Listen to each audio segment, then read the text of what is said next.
Here's a comparison unlike any other. Ford Lightning, Ford Raptor, two of the most expensive, fastest, and technologically advanced trucks you can buy. They are the most desirable Ford trucks, but guess what? You can't buy a Lightning right now. This one is sold out this year and into next. There are hundreds of Raptors out there, but good luck finding this one. It's got 37s.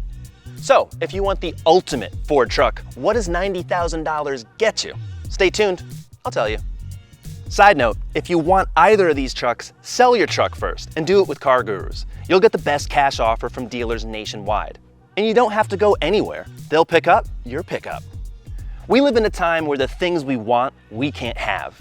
It'll get better soon, and if it doesn't, well, life is short. Buy a super truck. Get something you'll love to drive every day.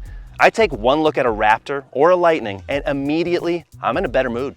Sorry if you can't see the Lightning back there. Anything the Raptor gets in front of, it casts a shadow. Now this thing is 2.5 inches higher than the Lightning. It's another 6.5 inches wider, and it's almost 5 inches taller off the ground. That's because this is the Raptor 37 Performance Package. It's got 37-inch tall tires as compared to the standard puny 35s that we've tested before. Now, along with that, you get retuned shocks, you get all the same goodies otherwise, all the skid plates, the big FORD grille, these clearance lights, the domed hood. It's absolutely insane, and the wheels are a little different too. It's a very expensive package, but nothing else is this tall.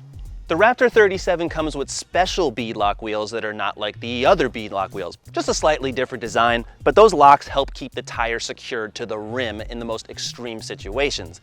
In terms of measurement, well, I'm 5'11". This comes right up to my waist, so I'm roughly 2 Raptor tires high. Truck people, I know you gotta show off and tell everybody what you're driving, but these should go. Just press the delete option on that one. And before you think I'm making fun of anybody, I don't like side flank graphics on just about anything, including the Aventador. On the SVJ, get rid of it, looks a lot better. Now you can see the full Lightning. This is a street truck. It's only 8.4 inches off the ground. It rides on special aerodynamic 22-inch wheels. These are street tires. You're not gonna be doing anything crazy with this truck, especially not this one. This is the top of the line Platinum. Now check out our other standalone review. Matt Smith has reviewed the white Lariat. That's also very expensive. This one's even more. It's got all the trimmings. But any Lightning, you're gonna see this redesigned front bumper and grille. It's all solid. You get this really cool light bar. That's the full giveaway. You also get a full LED light bar on the whole tailgate and the back on the upper trims. Other than that, well, yeah, there's a few slightly different things like these side ports that you'll see. Only one of them is a real charge port. But other than that, it's an F-150 just like any other F-150. You like engines? Let me show you an engine. 3.5-liter twin-turbo V6, 450 horsepower, 510 pound-feet of torque, 10 gears, and underneath all the running gear, low-range transfer case, you got a limited-slip front diff, a locking rear diff, all these driving modes, and each of those tires, more than a foot of travel in the suspension. It's just absolutely crazy. When you go over to the Lightning, well, what you can't see here is 580 horsepower and 775 pound-feet of torque. And this one's powered by golf clubs. Really? There's a massive battery pack underneath this truck, more than 130 kilowatt hours. There's 2 electric motors and no gears, and there's absolutely no chance that the Raptor can keep up.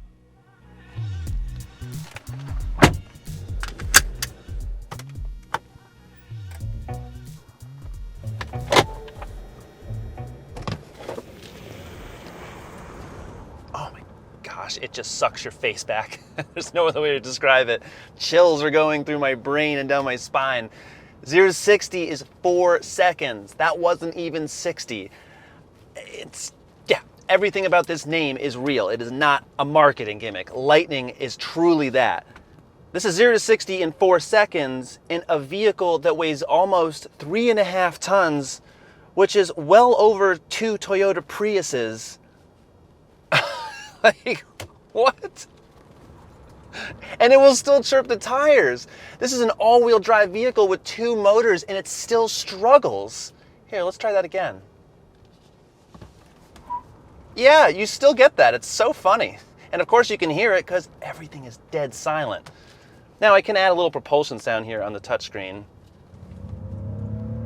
Kind of makes it sound like the Raptor. but we all know that's not what this is. There's also one pedal driving, which I don't really like. I think it's a little too aggressive, but not even hitting the brakes. Now I'm on the throttle again and just, yeah, it's very aggressive, especially you feel it with all the momentum and mass of this vehicle, especially more so than other EVs. But everything is just incredible. There's really very few other vehicles just like this. The amazing thing is that you can drive like this, like a sports car, in a Ford F-150. No one, other than people that know Ford F-150s, they'll have no clue what this is. That's the fun part. So say you're doing, I don't know, 20 miles an hour, and then you just need to pass somebody. Done.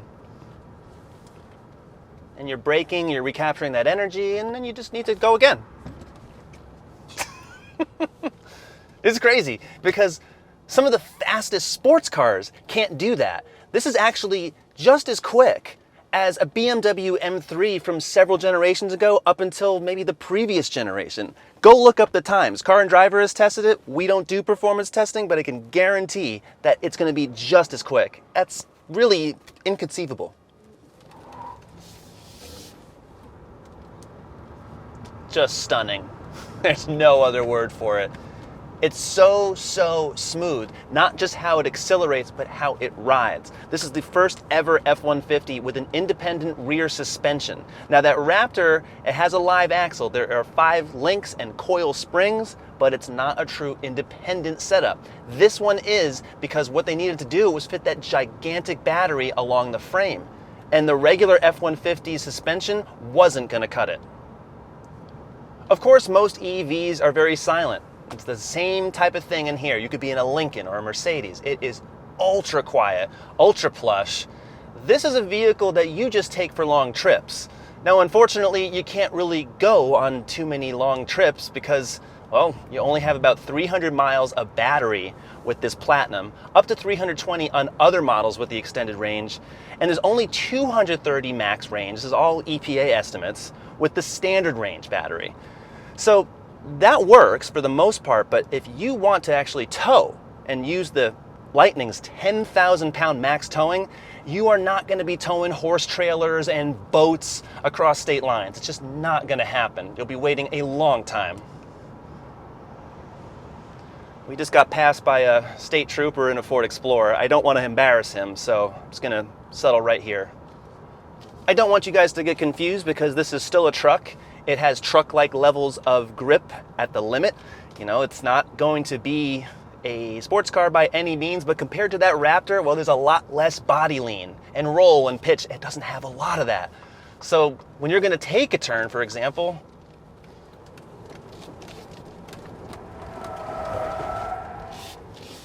pretty good. Considering, again, how much this thing weighs, all of that mass, and there's 1,500 pounds in just the battery alone, it's mounted so low that, well, kind of helps versus a regular F-150. Ford's Blue Cruise is a hands-free driving assistant, just like now. I think this is really kind of crazy to let a 3.5-ton vehicle drive itself, but it will. But it doesn't always work very well because it's ping-ponging. It just randomly tells you to resume control. It's not quite as good or as finished as Cadillac and General Motors Super Cruise. Watch my Escalade video, you can check out that whole system in action. It's way more accurate. Even though Ford claims you can do 100,000 miles all over the country, that's the amount of mileage that they have mapped into the system that they keep updating all the time. But I've found that in my testing with the Lightning, it's not quite finished. And before you think you're truly saving the planet by driving a Ford Lightning, consider how much energy you're actually using to power this almost 3.5-ton vehicle. Now, among trucks, it's okay. It's better than the GMC Hummer, but that thing weighs as much as a drawbridge. I don't understand how they can make a vehicle that heavy. That's about another 3,000 pounds more than a Lightning, almost. It's about the same in terms of weight as a Rivian R1T, and that truck does a little bit better, but I'll give you the numbers. 73 city, 60 highway, 66 combined. Pretty good. Check out the numbers for the other competitors, and there's only 2 of them, the Rivian and the GMC. But among EVs, well, of course, the numbers are way down.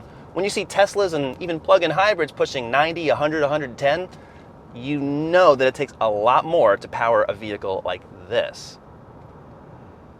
A nice little bonus for your $90,000, Ford throws in a home charging station when you buy a Lightning with the extended range battery. And it's 80 amps, it's a pretty good system. The installation, that's gonna be extra, but the charging station itself, those can usually be $1,000, $2,000 or more, so that's kinda nice. But then when you actually wanna charge on the road, that's another story. You can knock Tesla all you want, but they've set up supercharger stations from the get-go. They designed their own system, it's more reliable, it's faster. You can just look up all the reports or just drive a Tesla. I don't even have a Tesla, but I know that those systems work so much better. So as it stands, if you get a very cool EV like the Lightning, you really have to plan ahead. Yes, it's got the navigation, it'll tell you what stations are working. Ford will even take off stations that it says are not running anymore. That's kind of nice that they're monitoring these things for you. But the reality is this cannot charge that fast. It goes up to 155 kilowatts at a station when a lot of cars, including Teslas, are pushing 250, sometimes 300 or more. So this Lightning, even though it's good, it still takes a long time to charge. Remember, this battery, over 130 kilowatt hours. Pretty big.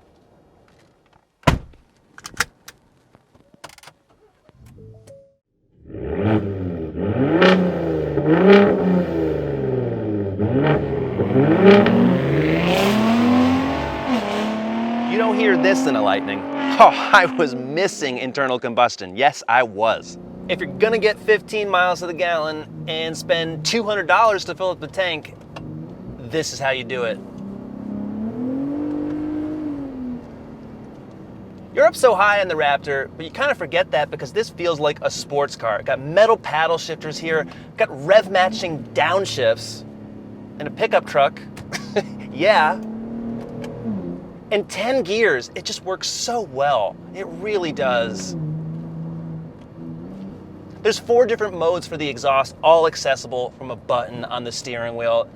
That's my kind of system because when you want to go loud, this thing goes really loud.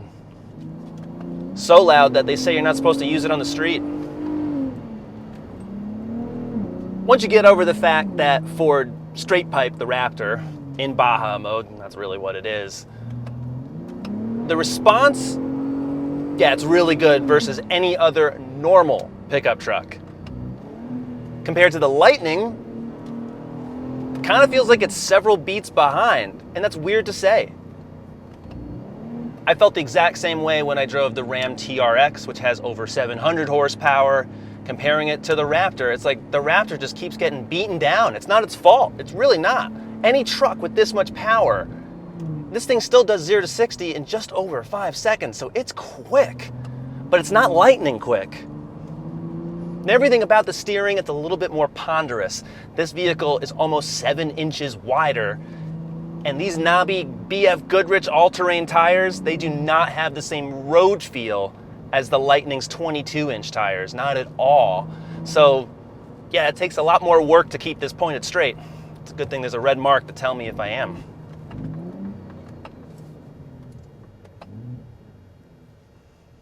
You won't have trouble stopping, and thank goodness.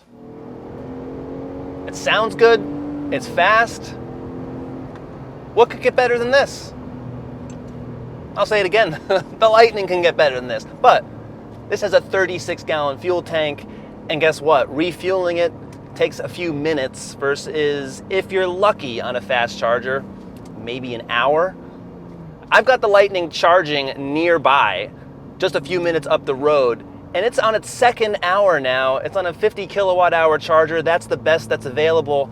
And guess what I can do while I'm waiting?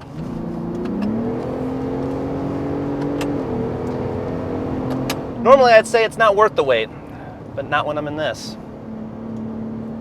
So the Raptor 37 adds more ground clearance. It's all from those taller tires. To me, it doesn't feel any different than the 35s. I drove the red Raptor. You should check out that review. It's basically the same exact vehicle, only it just costs more.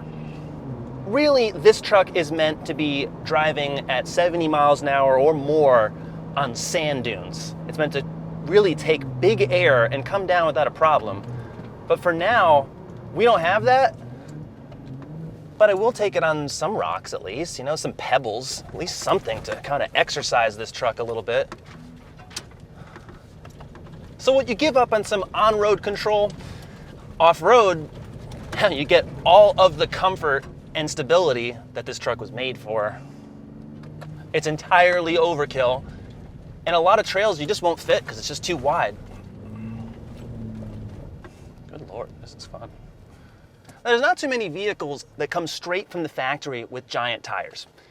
Jeep is really the only other one. They put 35s on the Wrangler. If you get the Extreme Rubicon, I drove that. But things just keep getting bigger. I don't know why. They just can't stop doing it because they know you're going to do it in the aftermarket. So why not make money from the factory?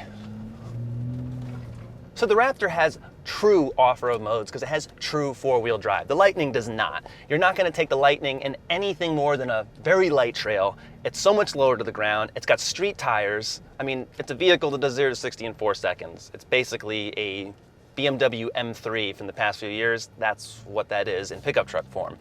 But the Raptor is not. It's very proud to be up this tall and to still drive very, very fast. But even if you're going slow like I am right now, it's a piece of cake. The only problem is just trying to fit it through places. The great thing, though, about 37-inch tall tires is that there's just a stupid amount of clearance. There shouldn't be in most vehicles, but wow, you can just kind of just drive over anything. What was that? That was a river crossing. That was a little rock. I mean, like, if it wasn't for this front camera, I wouldn't know what the hell I was driving over. All of the off-road control is just great. It's so comfortable, it's so easy to place. You just point and go. All of the imprecise nature that it does have when you're going quickly on pavement just totally disappears. And you don't have to be going fast in the Raptor to enjoy it. Both trucks feel like luxury cars. The Raptor has blue leather and suede Recaro seats that hug you in every direction. There's carbon fiber trim, power everything, power outlets, an 18-speaker stereo with speakers in the headrest and big digital screens. There's a power folding gear selector and a fold-out table with gorgeous animations and graphics on these screens. The Lightning has all that without the race seats or the carbon trim. You get 5 massage programs and a central screen that's 15 inches across. It controls almost everything. Check out the panoramic moonroof. Most apartments in New York, they're not as well furnished as either truck. The Raptor has some unique touches inside, like these switches up here. They're auxiliary switches so you can add winches or lights without ripping all the wiring apart. That's nice. They also sound pretty cool. Metal paddle shifters. Gotta love that. Don't see that in any other F-150. And this red hash mark at the 12 o'clock position, because when you're drifting and turning all over the place, you want to know if you're headed straight. All these drive modes, they show up right on the instrument panel. I love the animations too. It's very useful to see what's going on here. The Raptor gets a 12-inch display that's standard on the lower trims of the Lightning. Now this one may not be as big, may not be as crazy looking, but I actually think this is simpler and faster to use. On this screen, it's still very big. There's plenty of information. Not only can you view 2/3 over here at this little section here, well, look what you can do. You can change all your information. You can even see the zone lighting and the bed camera. Let's put that on. As you're driving. That's really, really useful. And you can switch back and forth here. So I like how Sync 4 works at this size. There's also really useful features like Pro Power. Now it's not fully electric or the F-150 Power Boost hybrid, so this only goes up to about 2,000 watts only. There's still plenty of plugs on here that you can use to run a total lot of things here. Generator mode will keep the vehicle running at a higher rev. Pretty impressive.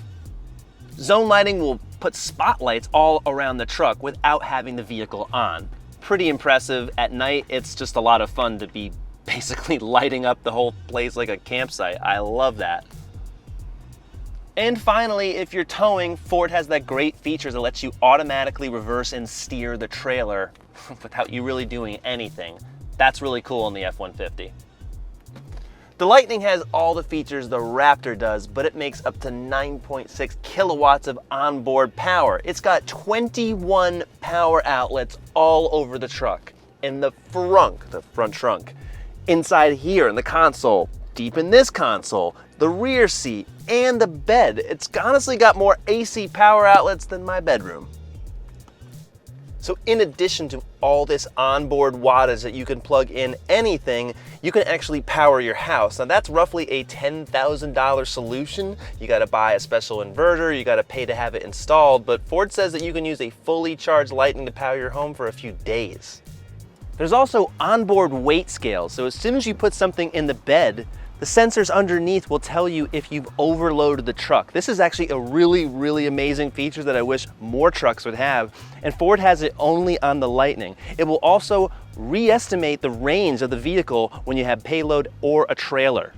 There's also just so many more settings to customize. On this screen, this is Sync 4A as opposed to Sync 4. It's the same system you'll find in the Mustang Mach-E, exact same size, and there's just so many other options that you can have and choose. It's a little laggy though. I would like to see a faster processor. I don't know if it needs more memory or what, but it's not as quick as the Lightning name.